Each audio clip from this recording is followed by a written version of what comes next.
Welcome to Living Chassidus. Together, let's live the Chassidus we learn.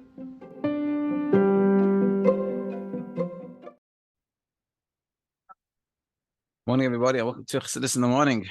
15 minutes to change our lives. Learning Kuntres and Mayan. Finishing off Maamar Zion. We're doing Parak Daled today, and it's Hashem will be able to finish it. Also, want to thank the Banon family for sponsoring today's Shiur in honor of Chaya Banon's birthday. Should have Shnas Slacha, B'Asher Ruchnius, everything she wants and needs, easily. Mashiach now. We'll get some tzedakah as well.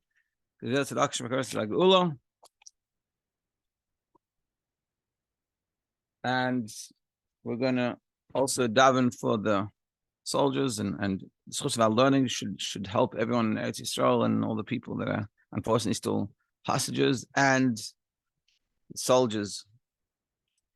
And specifically, we're gonna have in mind the Rina bas Machla. That she should have only good, should be healthy and safe, and Mitzvah Hashem should come back. Yeah. So let's begin. Okay, we're going to finish off the Maamar Zayin today. Now the Rebbe Shab, like I said, I think it was yesterday before that when you learn the Rebbe's Maamarim, there's two lines says a lot. In the Rebbe Shab, he spells everything out for you. So sometime when you learn this, you're thinking of all like the end results. Well, you just have to give it time, and the Rebbe Shab will explain to you. Parak Daled. Now, like summarizing what we all said. So what's the take-home message? So the message is like this: Shepnimius ratzon elyon, Hashem's inner desire, nimshach aidei haTorah u'mitzvos rak l'Yisrael. Only to the Yidden is Hashem's inner desire. Hashem wants to give His godliness, share Himself, reveal Himself, only to the Yidden. That does to. And how does that come about? It's when we do Torah mitzvahs. It's like you have like a teacher that you really respect, and you want to make them happy. And when you do what you know they want, so then you see the smile, and you realize how happy you made them, and this is what you want to do, and this is what's happening when we do mitzvahs. Whereas to the Sitra Acha, what happens to them? Nimshach, Tamtis, Hashmarim, Apaselis, the Chitzain, Ratan Elyon, the leftovers of the Ratan Elyon gets drawn to them. Zehine, the Fizem move on to according to this, that a Yid that does Torah mitzvahs gets from the inner desire of Hashem. And the leftovers of that and the sort of the Sitra and the Shmarim and the Pselis, all the leftovers, the externalities goes to Sitra Acha.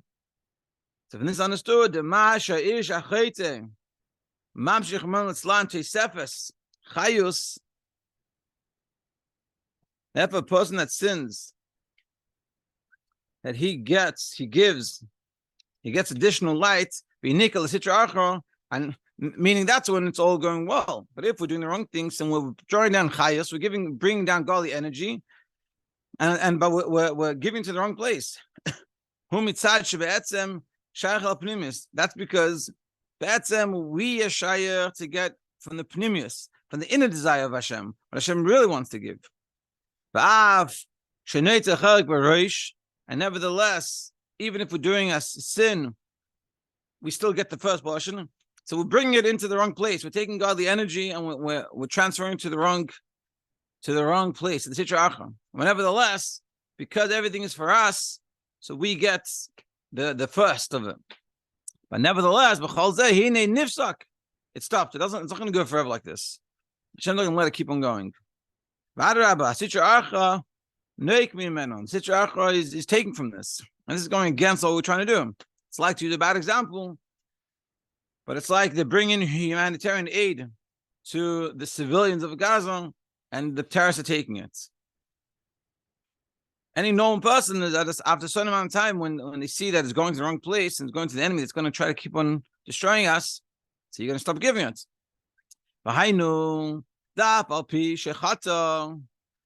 Meaning, because even though we sin, Yisraelu, you're a Yid.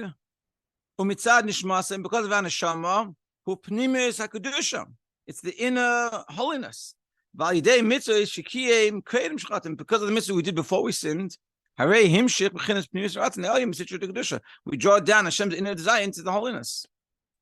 Meaning, there's so many fundamental points here. Ultimately, we're good.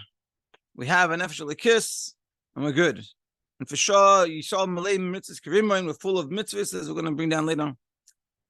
So we all have, so we're essentially good. And this is a very important hanacha, action that we have to give ourselves and take and internalize. That when you ask yourself, who are you? You're not a sum total of your actions. That's just the actions. That's not who you are. Who are you? You're a nefesh kiss. You're a chelek l'kam yimal mamash. You're literally part of Hashem. This is what we have to recognize within ourselves. And then unfortunately we do the wrong thing and we do the various sometimes. But we always have that part that's good. So therefore when we sin, because we have this holiness, and because we do mitzvahs, so then when we do that Aveira, we're giving life force to the negative side, to the wrong side. Like it says in Seder Nezifa, the water goes out of the house of Hashem. So it goes to the wrong place, to the Eishes Hazima, the filthy place. So it starts off in the right, it's good stuff, but it's going to the wrong place. And the Yid receives the first. Because we're really the ones giving. Because like we used in the Machla before, the whole purpose is for us. The whole banquet that's happening is because of us. Yeah, everyone else gets, and the waiters get, and all the way to even the animals, everyone gets. But the purpose, the whole thing was for us. And this is a very powerful, the world is created for me. It's a very important action that we need to have. We have to recognize that it means literally this whole world, the billions of people, are created for me. Especially nowadays, you can see how important you are by how much anti-Semitism there is. You think to yourself, who am I? I'm nobody, and you have a lot of people hate you. More people probably hate you than there are Yidden. It's a fun fact. Probably is very true. There's more people that hate Yidden than there are Yidden. So interesting. Anyway, Avol Bat calls man va'es every time, as long as Kasher Kvar Avarach Man Latzlan Chelik Nishmasi. But when we sort of lose a connection on Nefesh Kiss and we're very distant from it and from the good that's with it, Hashem should guide us from such things. Therefore, it's meaning we used up our bank account of all the mitzvahs, so then we stop getting chayas. Because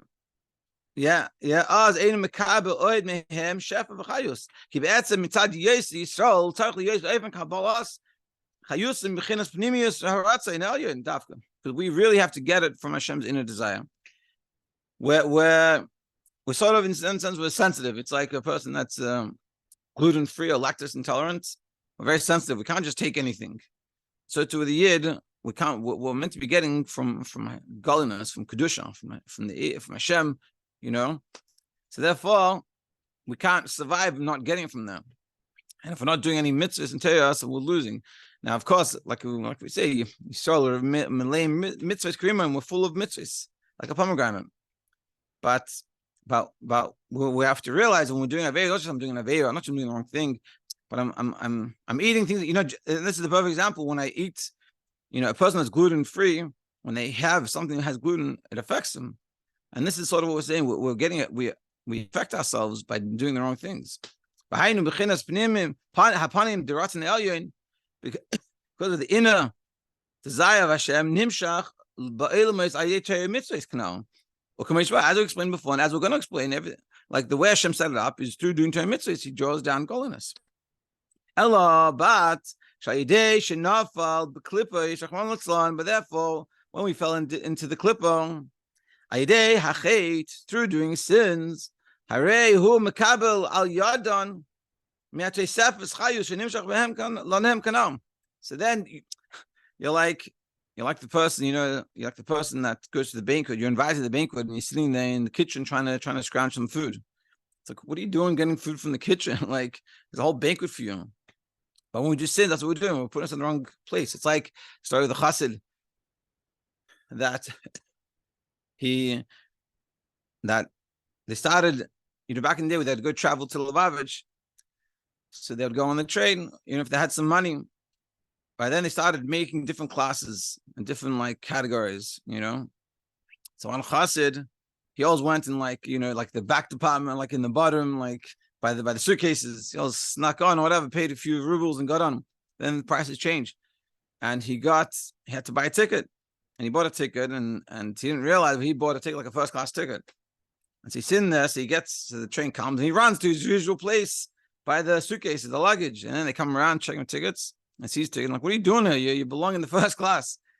And that's what we are. We belong in the first class. We have to be careful. We're not going, going to the kitchen, take the food. It's like, you sneak in to the wedding and you're going to the back. What are you doing? Like you have a name tag that's for you right there. Your seat number. But this also, it doesn't last forever. But after a while, you're not behaving yourself. You're not going to even get from the kitchen.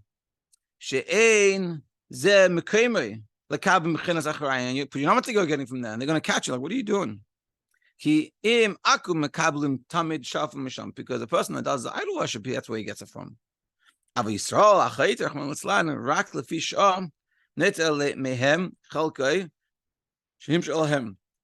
person that sins only for a certain amount of time, he can get from the kitchen until he gets to realize what's going on, because we're not meant to be there. It doesn't make sense. Hashem should guide us in doing such things, meaning getting chayus from the wrong place. Or it's like the wine, and you have the dregs at the end of the wine. If we're not doing 10 mitzvahs and we're doing averus, and we're drinking from the dregs, it's like eating leftovers. Why don't you eat the proper food? But after a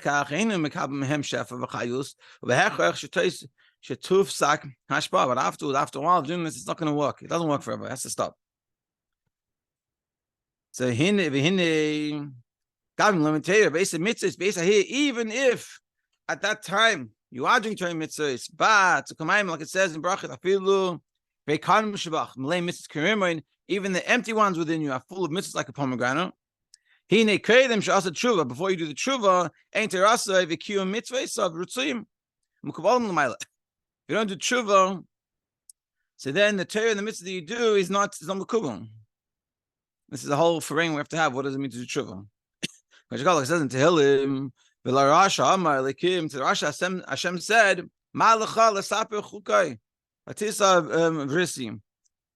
or Teirasi, as Rashi says. What is it to you talking about my Torah? Like, it's, yeah. Alei picha ata sanesa musar. On your mouth you hated the mus that you received. The tashlech devaray acharech. You threw my words behind you. It's a haloi belev ata seinei hamusar. In your heart you hate the musar. Vehishlachta devaray acharay. And you threw my words away. And gavecha, with your haughtiness, like a person doesn't want something and just chucks it away. And now you're going to come to Torah mitzvahs. So first of all, we have to understand this very, very well, because what is he showing us here? That what does it mean to do an avera is badafka going against Hashem. That's what he's talking about here. And also, yeah, that's essentially what he's saying here. And even so, this even though we do a mitzvah, the tshuva has to be a recognition of who the Eibishter is and your relationship with the Eibishter. And that's really the tshuva that he's talking about here. Because like you see here, he's saying that what's the problem? That you chuck away my Torah mitzvahs. So it doesn't mean that until you do tshuva perfectly, some of your mitzvahs are worthless. That's not what he's saying. So your mitzvahs are very good, and Malay mitzvahs karimain, but you have to work.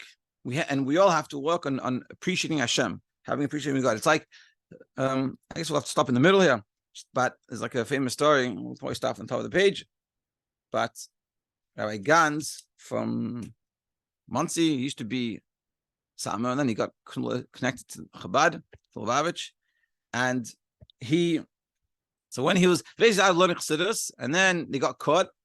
His group, they were in a special yeshiva, called Yeshivas Mitzuyanim, for outstanding kids in Satmar, and the Rosh Yeshiva was actually teaching them Chassidus, Chabad, and like when it got to like the point of no return was when he took them for Simchas Torah in 770. They did Taluch at 770 and got found out, and then it was a big problems. So basically all of them went back into like being Satmar, but they kept on learning Chassidus, a lot of them.